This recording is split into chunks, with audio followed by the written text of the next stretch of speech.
Hello, and welcome to the Tennessee Conservative News Break for Monday, May 17th. I hope everyone had a wonderful weekend and are ready to begin another week. We have some interesting news stories for you today, but before we launch into that, after you watch the news break, head over to TennesseeConservativeNews.com and subscribe to our free e-newsletter so you never miss any of our stories. I'll cover the high points of our top headlines today, but for many more details and many more stories, visit our website. Also, if you enjoy our stories and like what we're doing with Tennessee Conservative reporting, please consider supporting us with any donation amount. It takes a lot of time and money to bring these stories to you, and any amount is greatly appreciated. And if you donate $50 or more, we'll ship you a proud Tennessee Conservative stainless steel tumbler, and for any amount you give, we'll ship you 2 proud Tennessee Conservative bumper stickers and a directory of your state officials that includes their contact information. Now on to the news.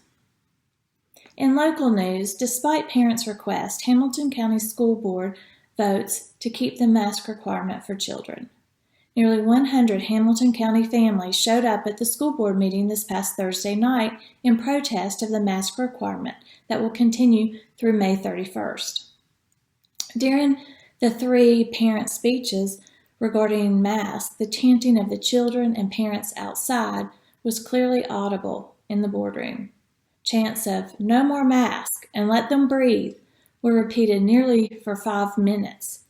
However, the board still voted 4-3 in determining that the doctor on the advisory board has more authority than the parents in deciding for the health of the Hamilton County students. Members who voted in favor of parental choice were Rhonda Thurman, Dr. Steve Highlander, and Joe Smith. Voting against parental choice were Jenny Hill, Joe Wingate, Tucker McClellan, Tiffany Robinson, and Marco Perez. Jones was absent.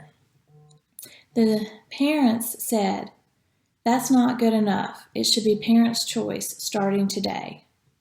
Parent advocate and protest organizer Lisa Willard stated that she is frustrated and disappointed at the school board. The complete lack of disregard for parents and their involvement in their children's education and health was full on display during the board meeting. The majority of the school board is not supportive of the medical rights of parents.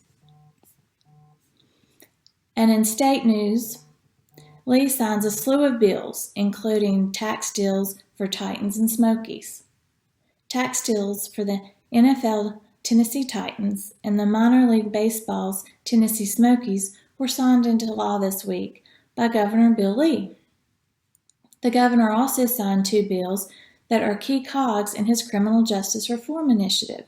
They aim to keep lower-level offenders related to substance abuse and mental health out of jail and into community-based alternative programs. The Titans deal is estimated to have a $10 million annual sales tax impact on the state. It will allow the team to retain sales tax revenue from all of Nissan Stadium and keep half of the tax revenue from a planned mixed-use development around the stadium to use toward future stadium upgrades. The Smokies deal will allow sales tax revenue from a new $65 million stadium for Chicago Cubs affiliate Tennessee Smokies in Knoxville, along with an estimated $142 million mixed-use development surrounding the stadium to be used to pay off debt related to building the stadium. Also in state news, Palestinian supporters march in downtown Memphis. A group of nearly 300 individuals marched in downtown Memphis to express their support of the people of Palestine after a string of recent Israeli attacks in Gaza City. They chanted, "Long live Palestine," as they marched on their trek from Memphis City Hall to the National Civil Rights Museum.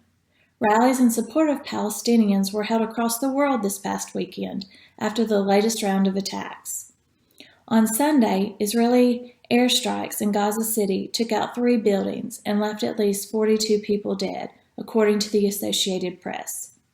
The Israeli Prime Minister announced that the war with Gaza's rulers would continue, despite efforts to call for a ceasefire. And in national news, critics of Biden's proposed oil and gas industry taxes have fueled even more by the gas shortages. Gas shortages on the East Coast helped rally congressional opposition to portions of President Joe Biden's infrastructure plan that would force oil and gas companies to pay more in taxes. House Republicans sent a letter to House Speaker Nancy Pelosi and House Majority Leader Steny Hoyer calling for Democrats to oppose Biden's plan to eliminate, quote, tax preferences for fossil fuels. The letter, signed by 55 Republicans, came after a cyber attack on the Colonial Pipeline, which shut down the major pipeline on the East Coast and led to fear-driven gasoline shortages. The attack also questioned about the nation's energy infrastructure and its vulnerability to attacks. The oil and gas industry relies heavily on long-standing tax breaks from the federal government.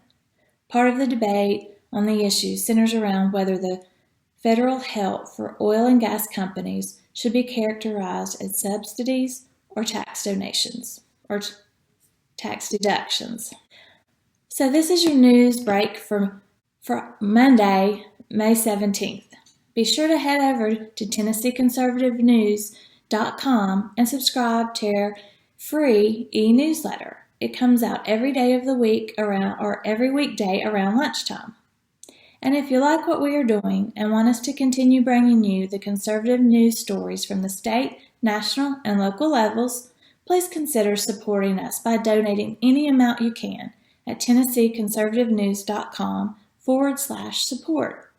Thanks, guys. I've enjoyed talking with you today, and have a great Monday.